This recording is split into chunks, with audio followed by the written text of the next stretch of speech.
What's up, everybody? It's nighttime. It's a little late. I don't care. We're going to talk about the Niners. I'm going to drop the intro. Let's get right into it.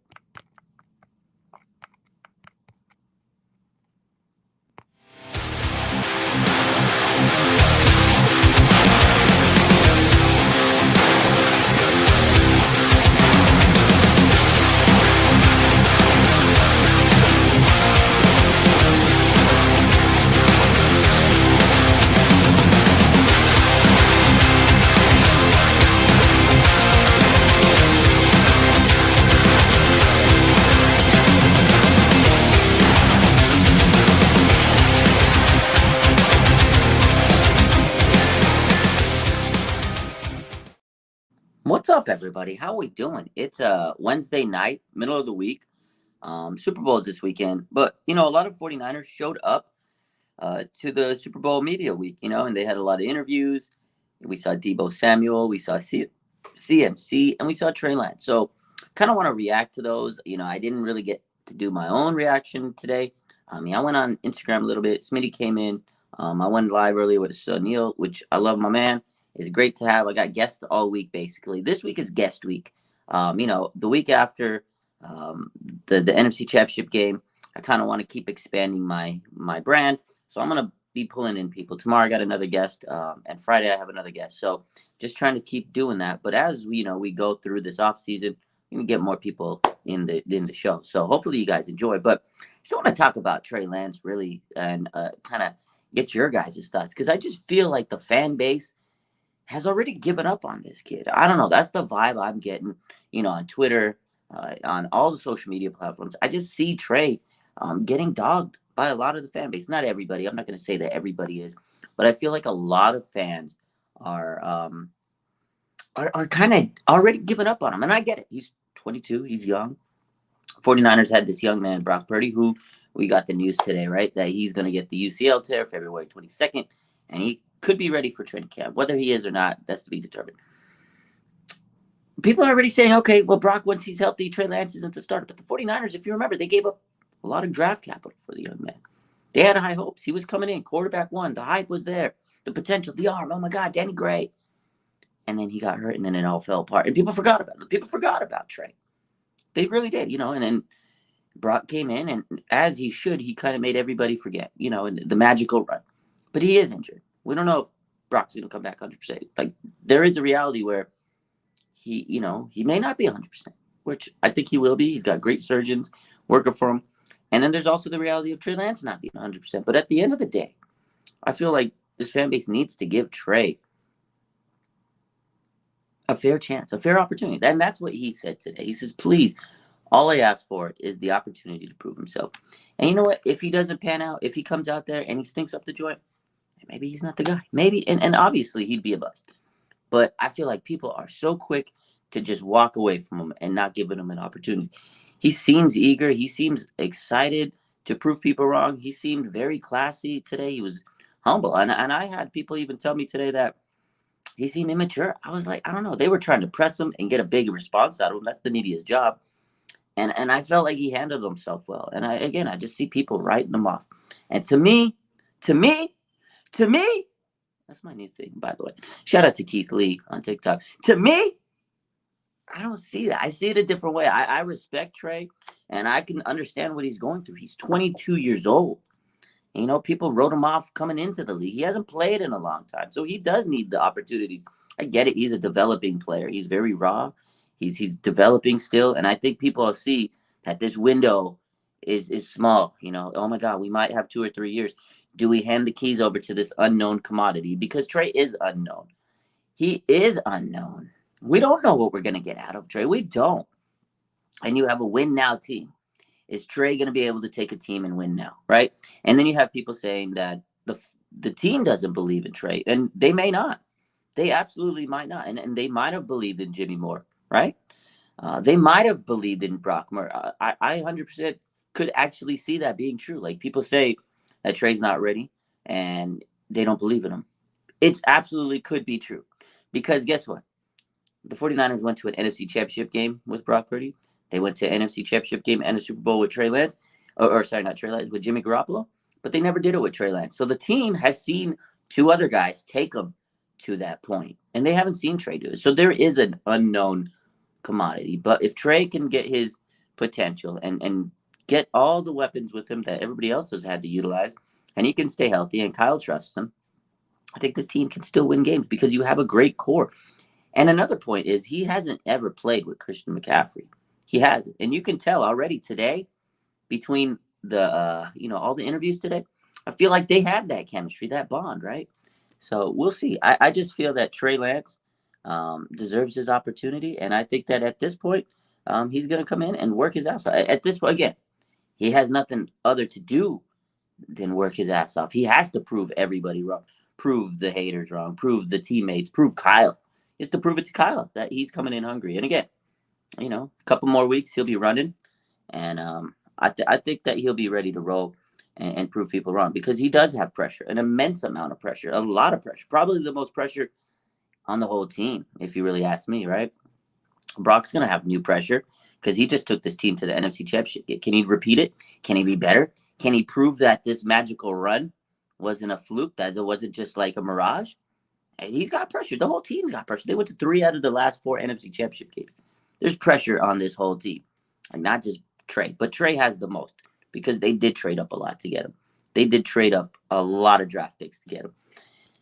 And I'm sure he's seen everybody doubting him. He's got a lot of people hating on him, just doubting. I've seen comments after comments on posts today on Twitter everywhere.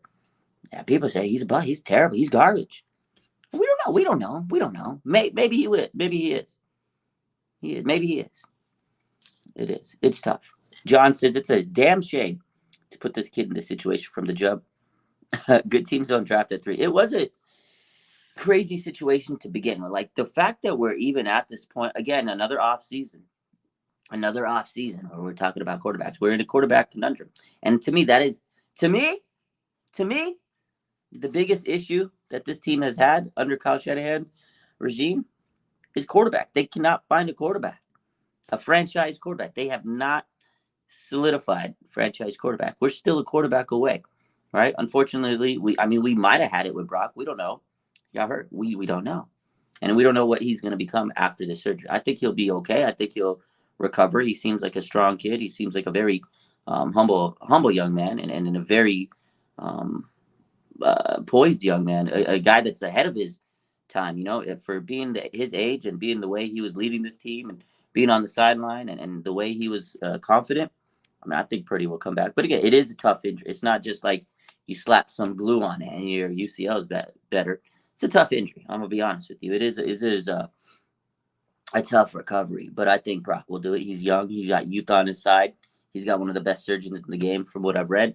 The guy that's doing Brock Purdy surgery is going to be a Texas Rangers orthopedic surgeon that he's probably done thousands of these operations, being in baseball, so he knows the anatomy, he knows the physiology, he knows how to make this surgery a success, and luckily for Brock, he doesn't need the Tommy John. So I think his recovery will be okay as long as everything goes smoothly.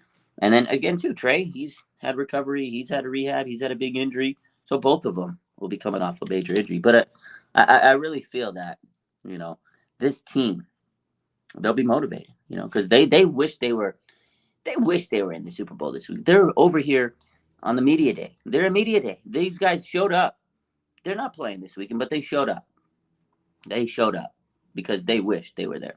They're upset. They wanted to vent their feelings out today. CMC sitting there talking about, I don't care who wins. I hope both of them lose. Yeah, Debo basically saying that, hey, we didn't get a fair shake at it. Like a lot of the fans have said, if we would have had a quarterback, it's a different situation. They wanted to vet.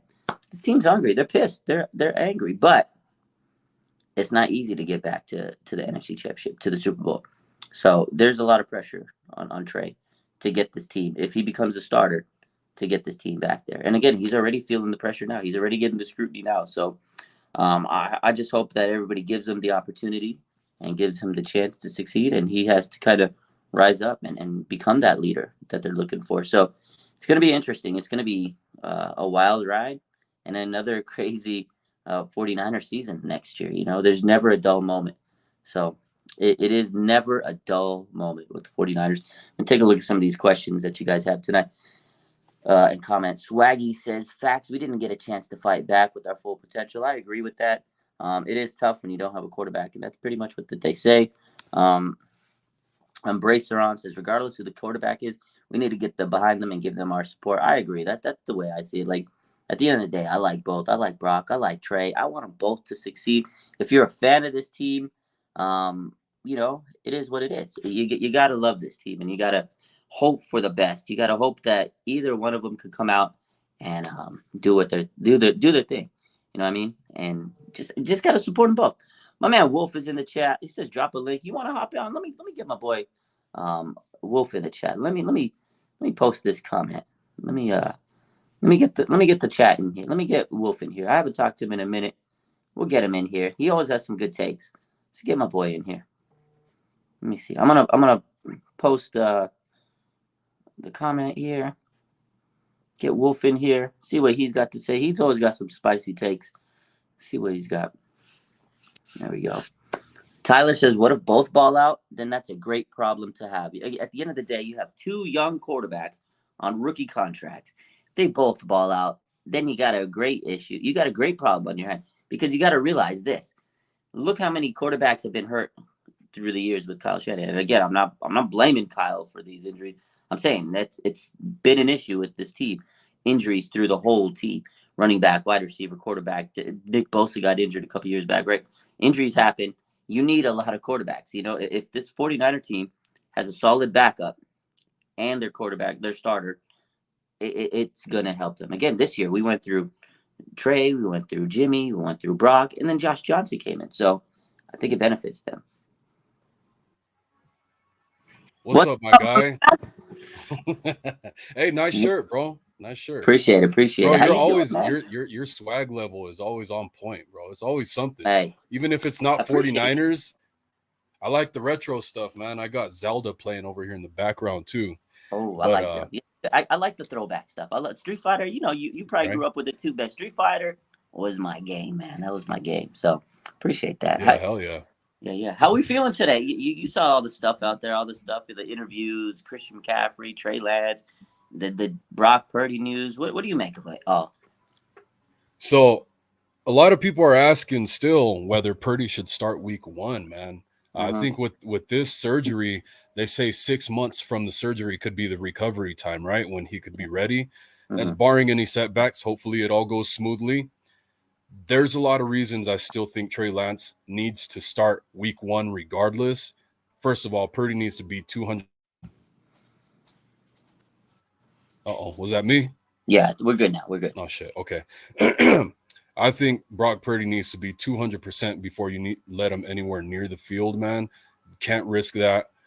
Trey Lance, he needs to be given another shot, man. I hate to see what happened. The rug got pulled out right from under him.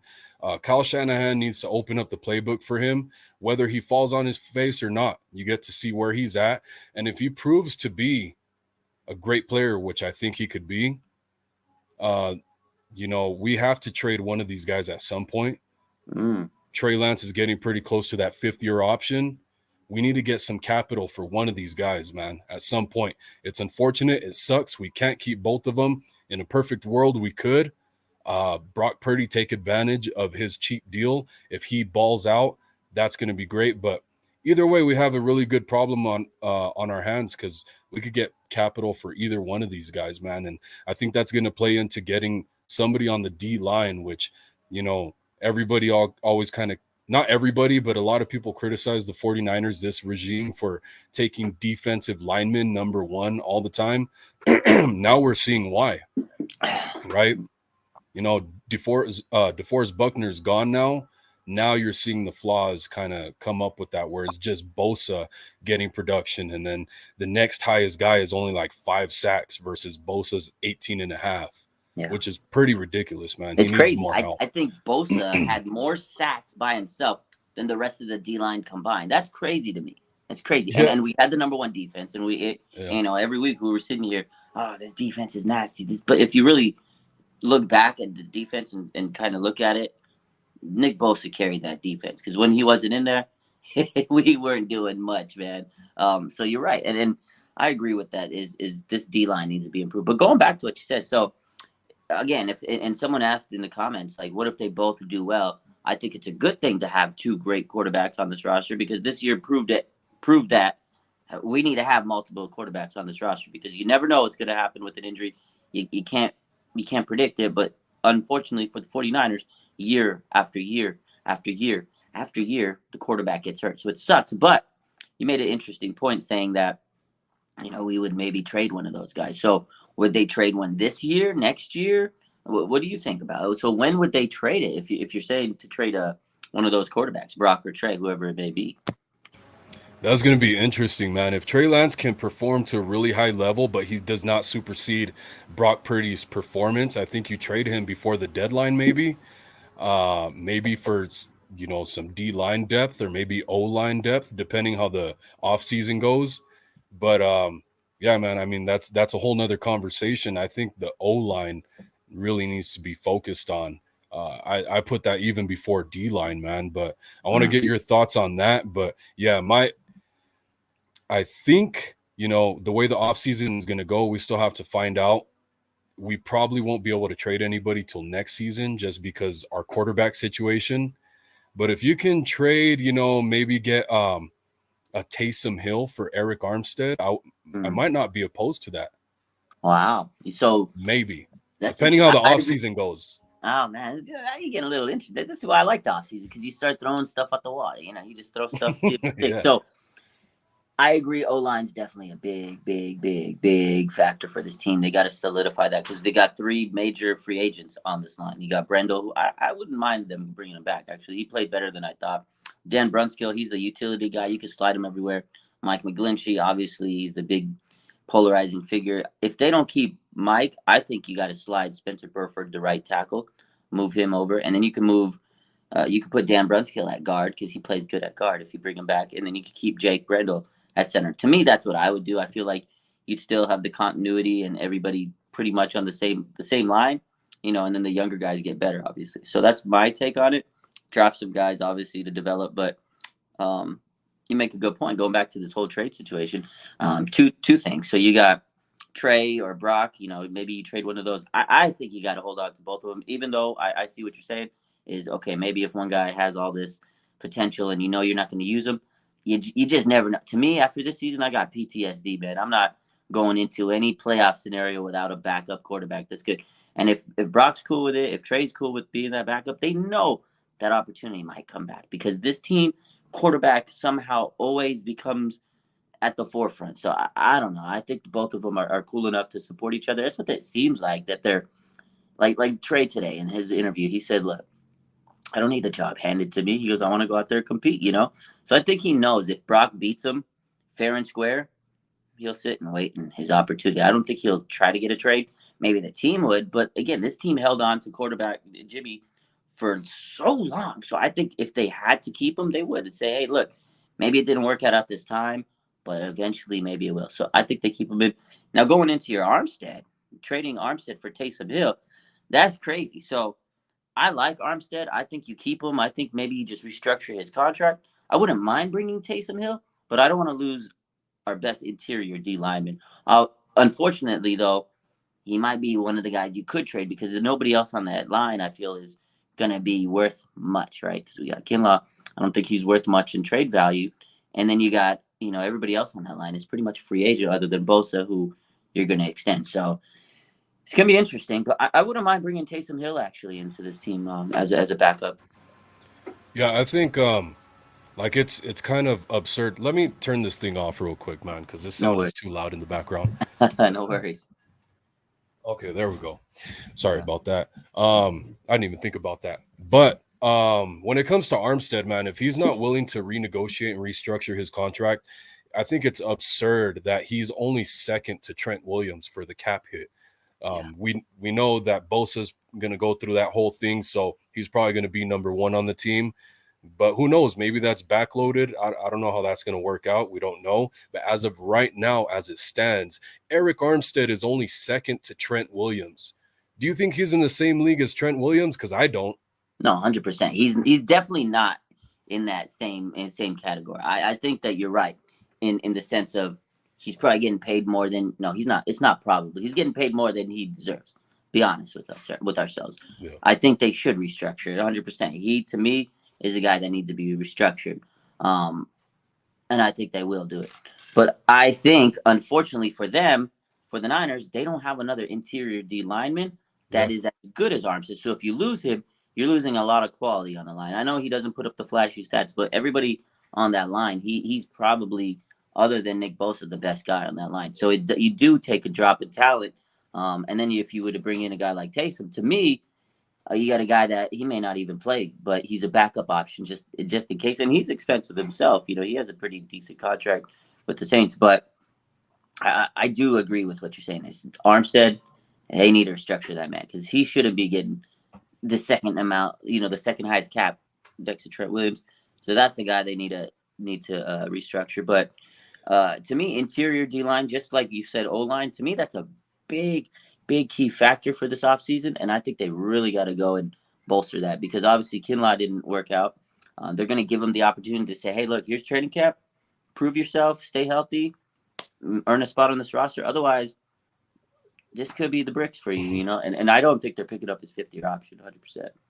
And that's the thing, man. Even Kinlaw is going to cost like what, $10.4 million. And like that 50-year.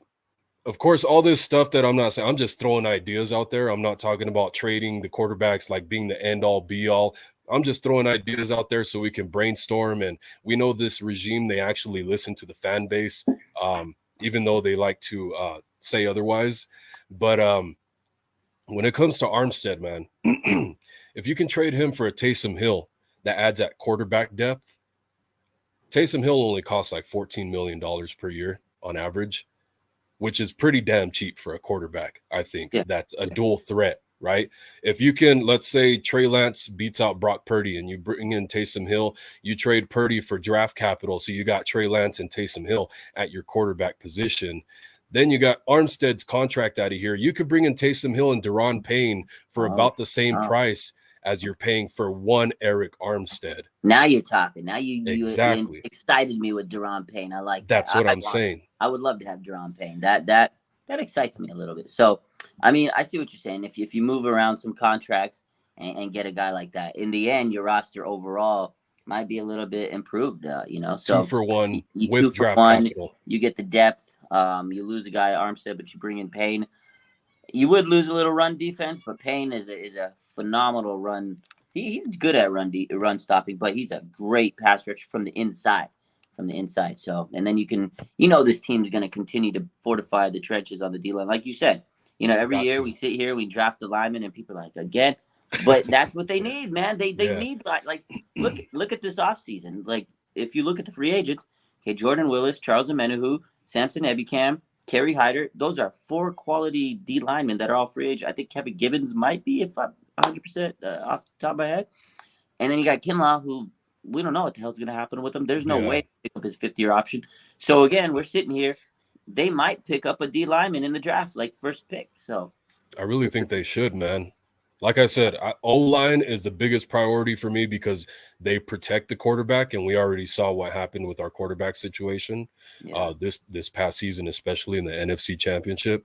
So that's first priority for me, but we do need to get Bosa some help. I think it's going to help him stay healthy and fresh. And then we'll see, man. Maybe Wilkes can get Brian Burns or somebody in here. That'd be pretty cool, too. That would be amazing. I know he's going to try to get some of his players, some of his connections. I would love to get Brian Burns. I don't think it's reality, but never say never. You never know. It would be amazing to see. I talked about this earlier with Sunil. Maybe they can get Greedy Williams. That's the guy that he has connections with from Cleveland with his time over there. So you never know. He might pull some of those guys. But speaking of, I want to hit 2 things with you. So O-line, right? You said O-line needs to be improved. What's your take? What would you do to improve it? Do you want to bring McGlinchey back? Do you want to get somebody else? Is there someone you're looking for in free agency? What's your overall take on how to improve this O-line? Well, with the O-line market, man, it's like if you go and look at other guys, you're going to give and take. So you're going to, if you bring in a guy, I can't think of any names right now, but that's going to pass protect better than McGlinchey. They're not going to run block as good as McGlinchey. What does Kyle Shanahan want? I think pass protection is more important. Now, I think you keep McGlinchey. I think the 49ers are the best option for him and vice versa. But I think you need to draft and groom. You need to trade some of this draft capital to move up in the draft. But, I mean, if you could trade for another, veteran, that'd be great too as well. But, Mike McGlinchey was doing better towards the second stretch of the season. So give him credit for that, man. And he was coming off injury to start the season. So I thought he started out a little slow, getting banged up. I thought they threw him in the mix a little too early, coming off that really, really atrocious injury, man. Yeah. So really risky, and glad he pulled through for the whole season. I think he maybe missed one game, if that. Yeah. He played through an injury. He had the quad tear. He came in. He had the hamstring issue and stuff. He played through it. And you're right. Early in the season, it was looking kind of shaky. And then he kind of came through. And you're right. For the 49ers, he helps in the run blocking because he is a good run blocker. But pass protection, that's an issue sometimes. He got improved in the end. And I think that teams are going to see him and know that he can help in the run protection. They're going to give him a contract. Somebody's going to give him a contract. The thing about it is there's just not a lot of big time like tackles in on free agency. Like you said, there's like Jawan Taylor, but he's going to be expensive. He's probably going to be more than McGlinchey. Orlando Brown, but I think he'll be more than McGlinchey. So then you come circle back to McGlinchey, and maybe you say, okay, we can't pay those other two guys. We'll pay you a decent amount, and then like you said, maybe trade up to get a guy. But will Kyle put a rookie at right tackle at that big of a position? I don't know. So that's why I keep going back to maybe moving Spencer Burford, because he has played in the league for a year. He played tackle before he came onto the team when he was in college, so he might be able to transition a little bit easier. I feel Kyle trusts him, but you're absolutely right. That's a position they have to figure out because, that's one of the reasons we get hurt a lot, right? Because we got no protection. It's happened many years. I want to know what the hell happened to Jordan Mills, man. We got him in free agency, and he was supposed to be looking really good on one-on-ones. He was beating guys like Bosa on, one-on-one pass protection. So what the hell? It's a schematic issue allegedly. So if he could get that cleaned up, man, he might be the guy. Maybe they can bring him back to offseason and give him another shot. Because I did see him. He did look pretty good. I remember talking to Larry Krueger, and we both agreed. They're like, oh, yeah, he looked good. Maybe he'll make the team. He didn't even make practice squad. So, again, too, you don't know what Kyle says and stuff behind the scenes, Yeah, Maybe he just didn't fit the locker room. I don't know. But he looked promising. I thought, okay, maybe he could be the guy. But, again, there's going to be a lot of people that they bring in and try out. Off-season training camp is a crazy time with this team. So I'm excited for that. Now, my second part, going back to Trey. So you've seen all the doubters and people just they've given up on Trey. What's your take on that? Why do you think people are sick and they're done with Trey? It's crazy. Not everybody, but you go on Twitter, man. It's like it's so divided. It's bad. What's your take on that? Bunch of schmeat heads, man. I don't think they know what they're looking at, honestly. Dude, look what the improvements from a first half of one football game to another. From one half to another. Now imagine if he had a whole season to do that. The most important thing for him would be playing time. Mm-hmm. Guys, I'm sorry, I always go back to boxing because I'm a football player and a boxer. And it's like, if you don't do any sparring, if you're just hitting a bag doesn't punch back at you, man. You're not going to get any experience from that. Your technique might get really good, but you're going to be closing your eyes and flinching. You got to spar. You got to get in the mix while the punches are flying and stuff like that to get used to it. Trey Lance has to do that, man. And just the improvements, his potential, everything that I see athletically, when he gets in space, quarterback scrambles against the Seahawks, converts a 4th and 12 with his legs. Dude, like, just let him do the off-script stuff like that. Don't put him in a tough position where he can potentially get injured. Now, freak accidents happen, but protect your quarterback. Yeah, I agree. I think it comes back to protecting the quarterback. And that's something that, again, we haven't been able to do. And again, that's why we said, I think O-line's it's a big key. And I agree with you with Trey. He needs the live bullets. He needs the reps. And I think he's just an unknown commodity. And people are like, okay, These other guys have got us to the NFC Championship game at least. Trey hasn't. And I think it's just as simple as Trey hasn't got us there. He's not the guy. Let's move on. Like, it literally, to me, that's what it seems like. Is people are like, okay, he can't get us to the NFC Championship. Brock Purdy did. Jimmy Garoppolo did. Trey sucks. That's the way I feel like it is. And he hasn't even had the opportunity because, unfortunately, this year he got hurt. And last year he was a rookie. And the same people that are saying he hasn't got us anywhere were saying, oh, well, he needs to sit for a year because that's how you learn as a quarterback. So it's like, okay, you said he needed to sit last year. He was about to play this year. Then he got hurt. He hasn't had a chance, but now you're saying he can't take us anywhere. It just hasn't got an opportunity. And you're right. Absolutely comes down to the fact of he just needs to play. He just needs to go out there and play. Like I said too, Kyle Shanahan, he underestimated Trey Lance because apparently he didn't realize that this was the number one defense in the league that Trey Lance was facing in training camp. Now, there were days where, all the journalists that were reporting from camp, they were saying, hey, he's having a really amazing day today. Then the next day, they're like, okay, that day kind of made you scratch your head a little bit. Yeah. This is an elite defense. They're going to make adjustments, man. And just it's practice for a reason. You're getting ready for the games. You're going to try some shit. Honestly, at the end of the day, that's where you want to try it. That's it. If you're going to make mistakes and be all like Evel Knievel, do it in training camp where you can live to see another day. You make those weird mistakes in a regular game, you're going to lose the game because of it. Not only that, if you're not trying it, you're not really getting a good eye on what your strengths and weaknesses are, what you can do and maybe can't do, what you should improve on as well. But Kyle Shanahan just needs to open up the playbook for him. Like I said earlier, if he falls on his face, so be it, man. But at least he got the chance, and there's no, doubts, ifs, ands, or buts. He just didn't make the cut.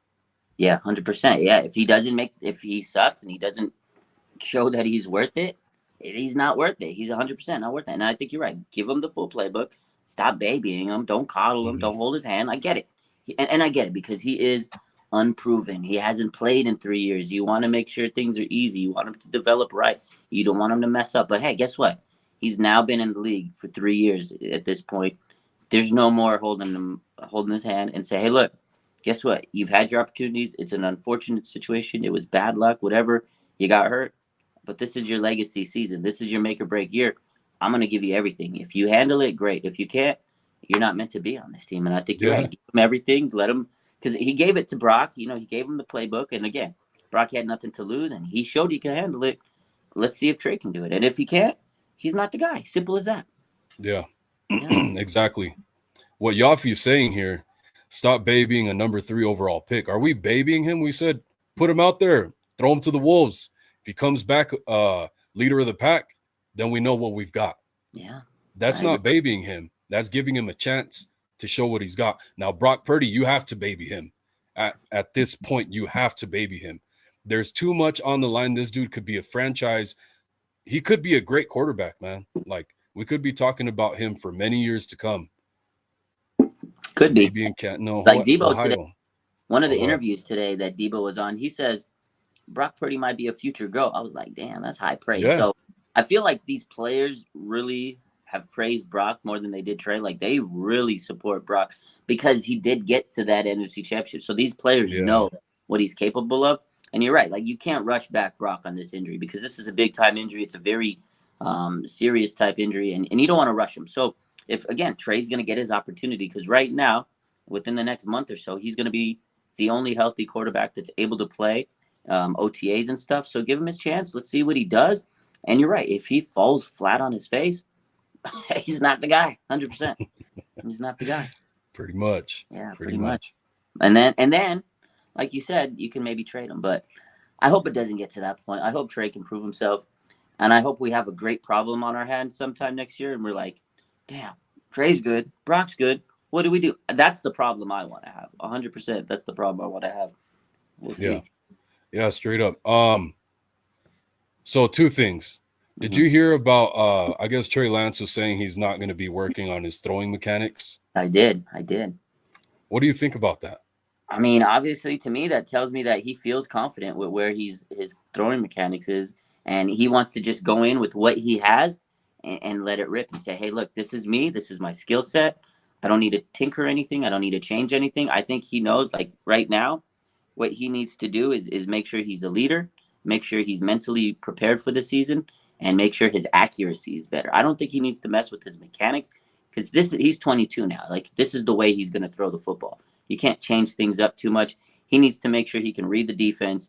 He needs to make sure he can call the plays right and have the players believe in his abilities on the field. And again, maybe accuracy because I think that was one of the issues. But throwing mechanics, if you're in your third year and you're still worried about your mechanics, then I think you don't believe in yourself. So I think that's him saying, hey, look, I believe in myself. I need to make sure everybody else does. So I think it's actually a good thing. I feel. I don't know. That's my take on it. No, if his throwing mechanics, like, I really need to go back and check his ball grip. I know that was something that was talked about, I think it was last year or maybe this past offseason. But I know when I used to throw a football, I used to grip it at the back end of the football. And, I was pretty accurate, could throw a deep bomb, all that type of stuff. But I was like, why the hell, when I throw hard, does it wobble? Trey Lance has the same problem. He does have that wobble. So I started playing with the thing. I'm not a quarterback. I just, backyard football with my cousin, go practice football on the field. And I started gripping with my middle finger in the center of the football, man. Beautiful spirals every single time, man. So we need to go back, check Trey Lance's his grip on the ball, his mechanics and stuff like that. I love the confidence thing that you talked about, and not second guessing himself is part of it, right? Yeah. But I think this is an issue that Kaepernick had, where he just thought he had everything figured out, man. And I really do want to see Trey Lance, and I know he has a really good work ethic. So I want him to continue to improve, because when he does, he's not very good at the underneath passes. He tends to overthrow those. Right. Yeah, he does. Again, and that's the accuracy issue. He does it's an inconsistency thing, because there's sometimes I'm like, damn, and then there's sometimes like, oh, damn, So and again, I think it comes back to what we said earlier: is it's just he just needs to be out there. But then again, which goes back to the whole, it's full circle every time. It goes back to the players and the fans maybe saying, we don't want to wait around for a guy that needs to develop because we got to win now. It's a win now team. And he addressed that in his conference. He's like, look, I get it. People don't know if they should give the ball, hand the team over to me when it's a win now team, and they need to see me improve. But I think he knows it. Like, I think he knows that people are doubting him. People know they don't think he's ready. So I feel like he is going to, he may not say he's going to be working on those things, but I think he's going to be working on those. You know what I mean? Like, he's going to go out there, work with the quarterback coach, and make sure everything's right. He's going to get his footwork right. He may not just be working on mechanics specifically. Like his goal of his workout's not going to say, okay, today I'm going to improve mechanics.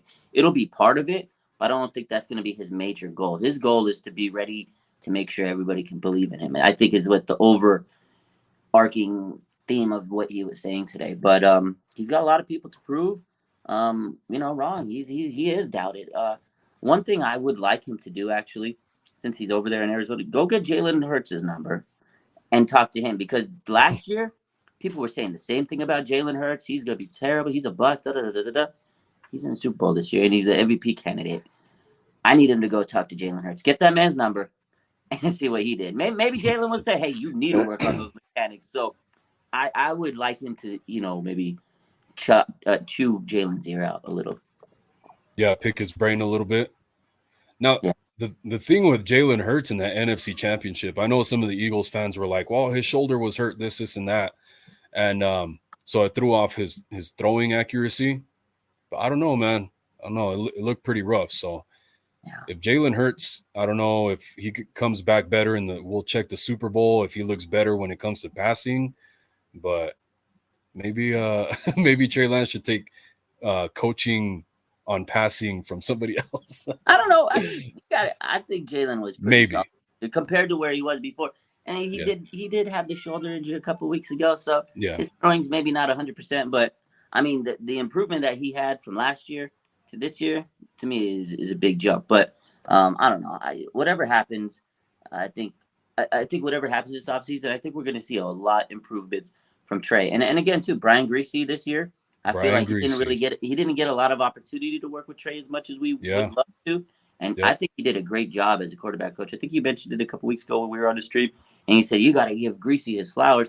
this guy needs his credit because I feel like he's going to be in the lab with this guy and really make sure he gets things down. I have faith in Kyle and his coaching staff. So, but to me, it ultimately comes down to, can Kyle trust him? Can Kyle trust him? Because that to me is the only person. If Kyle doesn't trust him, it's over because he needs to be able to, like you said, give him the full playbook, let him go out there and let him rip. Because if he, again, going back to what we said, if he babies him, he's not going to develop the way he needs to. Just let him be the guy you want him to be and give him everything. Because if you don't, I don't see him developing as fast as you need him to, especially with the win now team.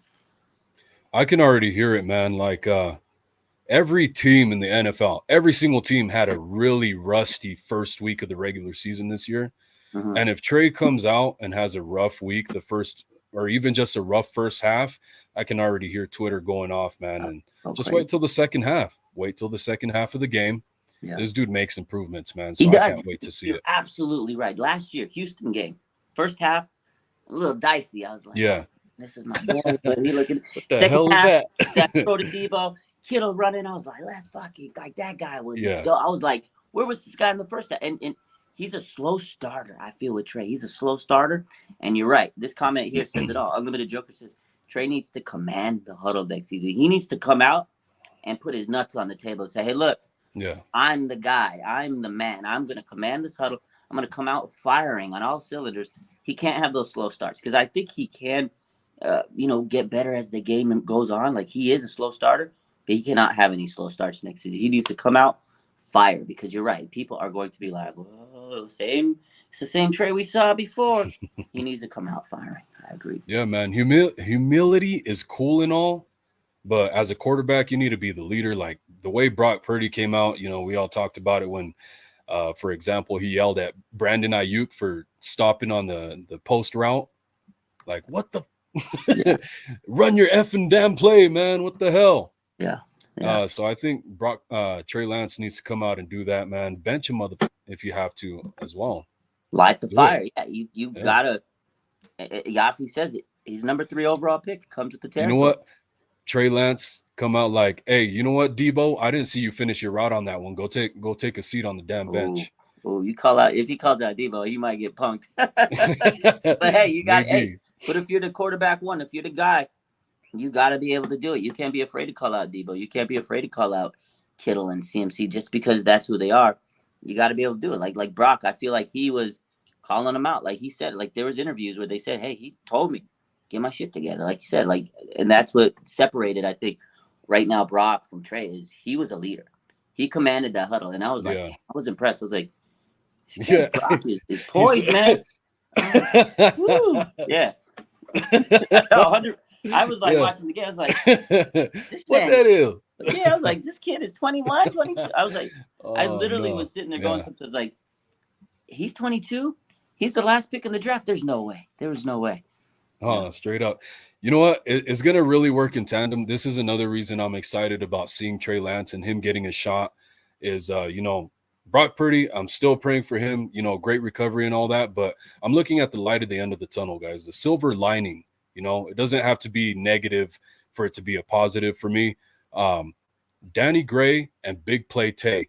Big Play Tay is another guy that Larry Kruger's really big on, man. And from what we've seen, I was another guy that was really big on Brock Purdy from what we saw in the preseason. But I know Larry Kruger got a lot of credit for it too, because he was one of the big names that was really talking about it.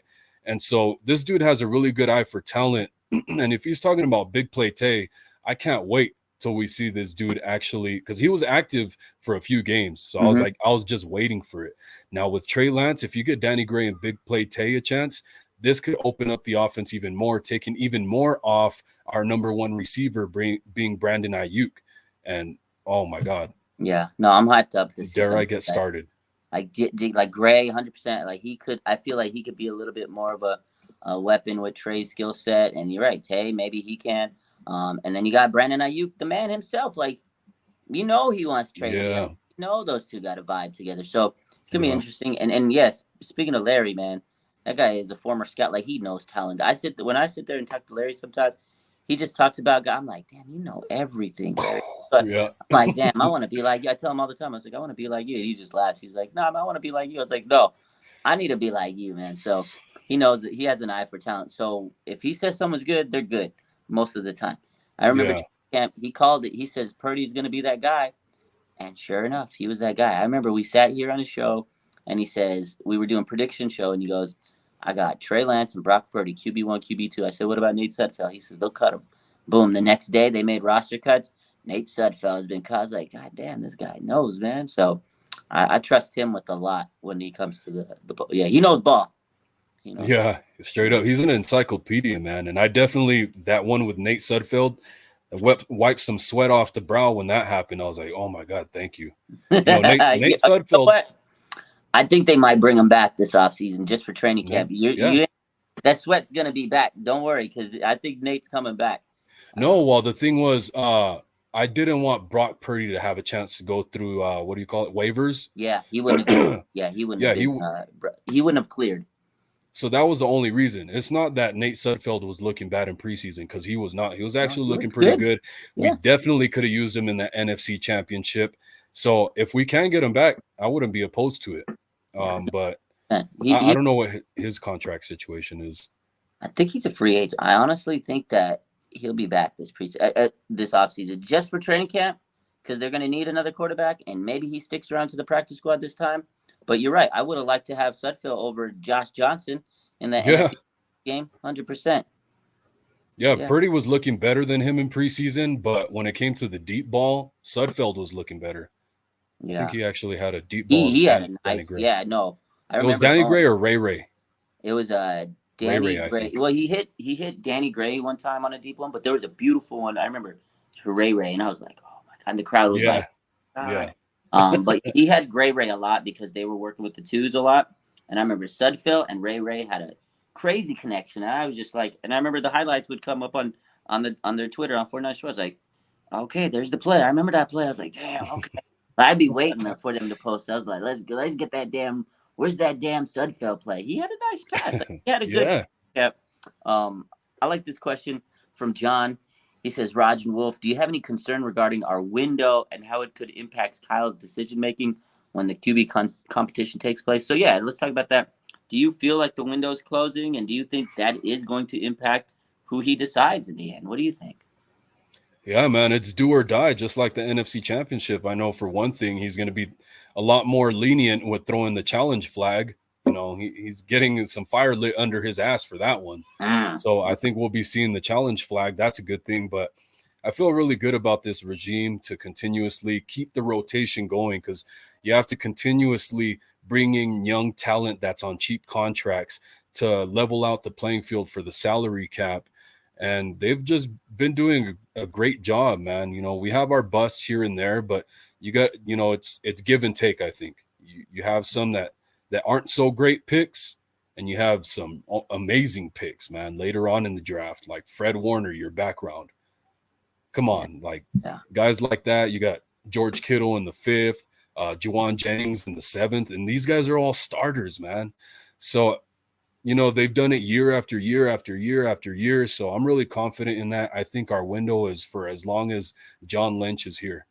I really think we need to keep him. I agree. I think John Lynch and Adam Peters are the dynamic duo. Yeah. You got Parag. Like, as long as this front office is there, I think we're good, because you hit it on the head. And we talked about this earlier with Sunil, is the ability for them to develop talent every single year and draft talent on the late ends of the draft. That's why they don't care that they don't have first round picks. They got third round, fifth rounds, and seventh round picks. And to them, that's money in the bank, because they know they can stockpile those guys, put them on the practice squad, develop them. Okay, this guy's going. Hey, you're getting the opportunity.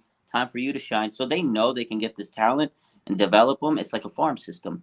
I think the window won't close 100%, but I think they do have a specific win now. Like, this team right now that they have is built to win within the next 2 years, because Kittle's not going to be amazing forever. I mean, he'll still be good, but he's going to slow down eventually. Debo, Ayuk, you know, he's hitting his prime. Bosa's about to get paid. He's hitting his prime. Fred Warner's in it. Maybe in a few years he won't be in it anymore. So you have a lot of these players that are in their prime.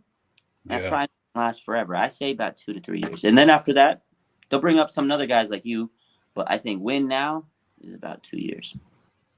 Yeah, man. I mean, that's why I'm really excited about some of the guys that Krug talks about, because we already talked about his eye for talent.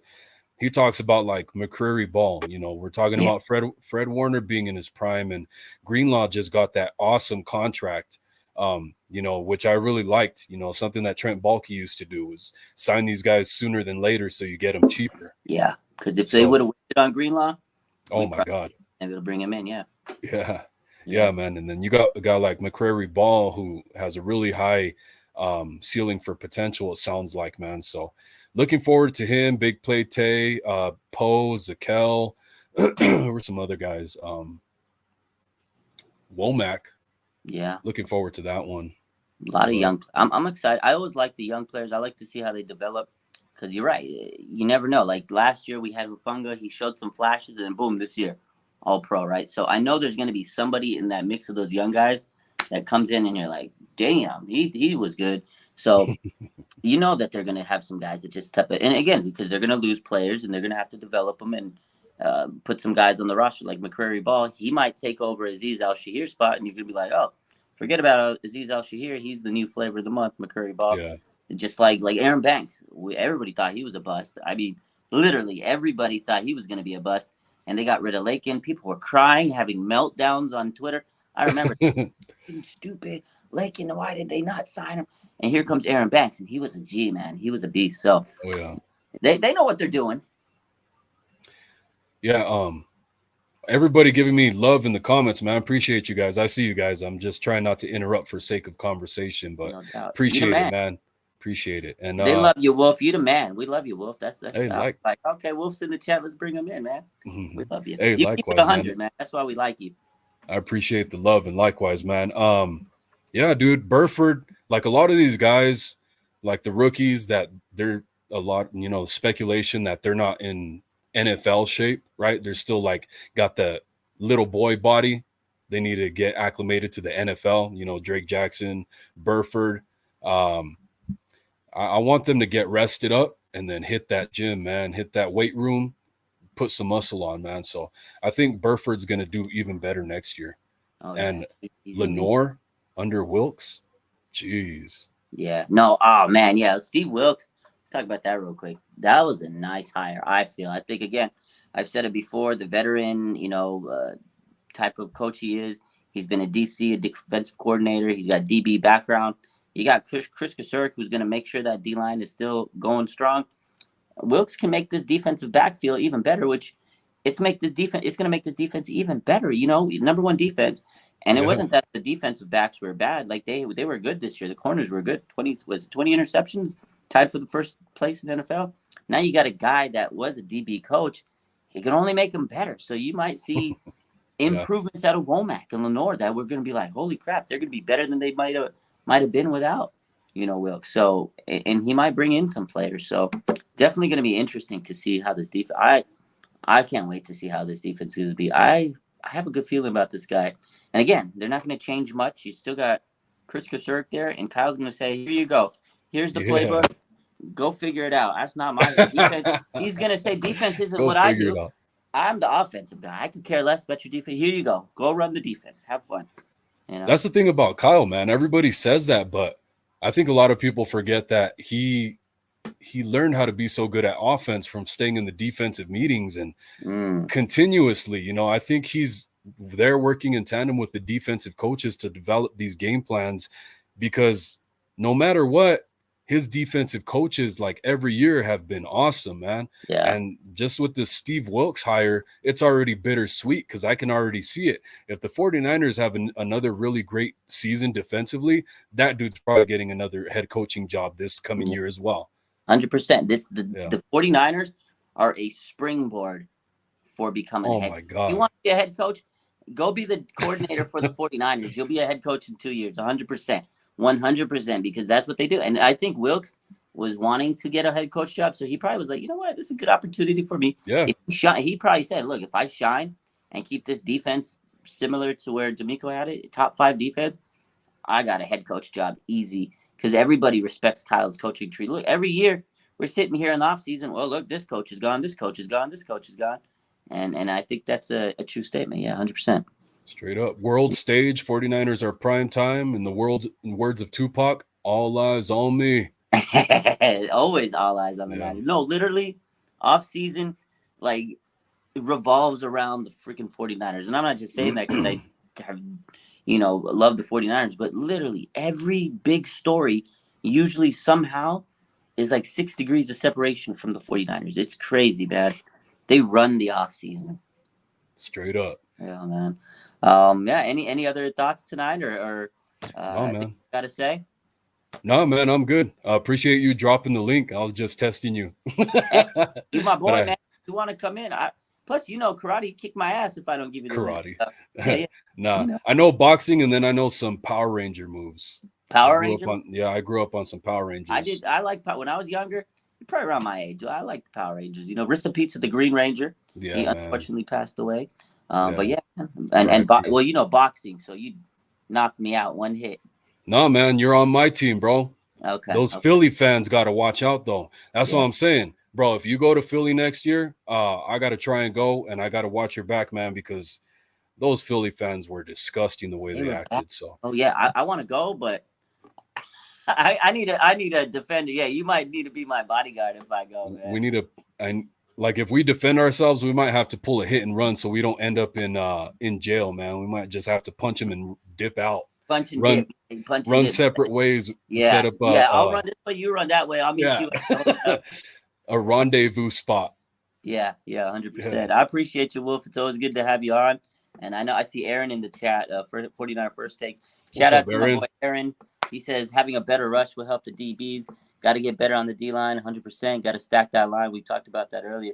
Appreciate you, Wolf. Appreciate you, Aaron. Thanks for hopping in. I'm glad you hopped in. If you guys are following me and you aren't following Wolf, go do yourself a favor. Go follow my boy Wolf. Go follow my boy Aaron on 49ers First Takes. Appreciate you guys. Hey, right on, man. Thank you. No problem, man. Hit me up. We'll do this a little bit more often.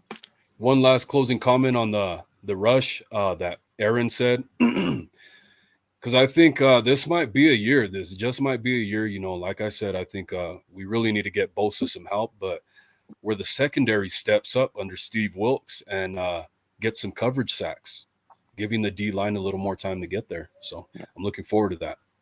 100%. You're right, because with the better defensive backfield, it's going to help the pass rush. Just like the pass rush helps the secondary. And that's why I think this defense might be even better than it was this year. Scary to think, but I hope that's the case. Yeah. Yes, sir. 49ers move up in the draft. Go Niners. Appreciate you, Raj. Have a great night, brother. Take care, brother. Man. Have a good one.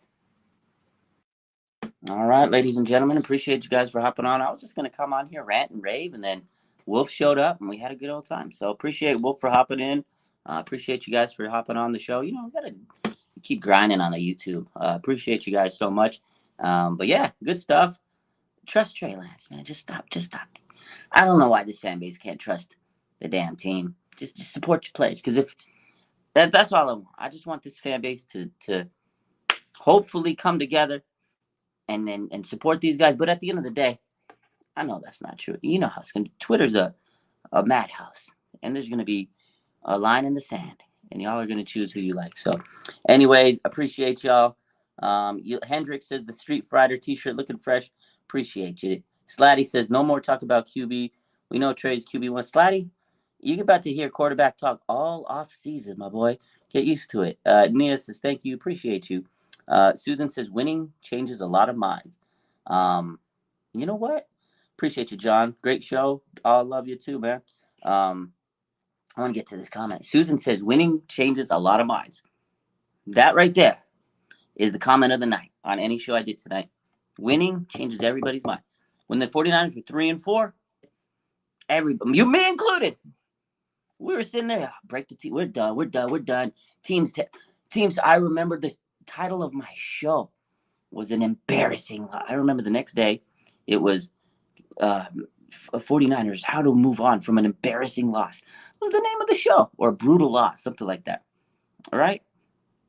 They went on to win 12 games in a row, and everybody was sitting there hyped. Oh my God, this team's great. Brock Purdy's the greatest quarterback in the world. Winning changes a lot of minds. Remember that. If Trey Lance wins, Ain't nobody going to doubt that, man. That's all you got to do is win games. Win games. Shanahan, people doubted his ass until he started winning. Win games. Everybody will love you if you win games. That's it. That is the comment of the night. Susan, I appreciate you for always hopping on these channels because I see her in here a lot. That was the comment of the night. I love you guys. With that, I'm out. Appreciate y'all. Bang, bang. Not again.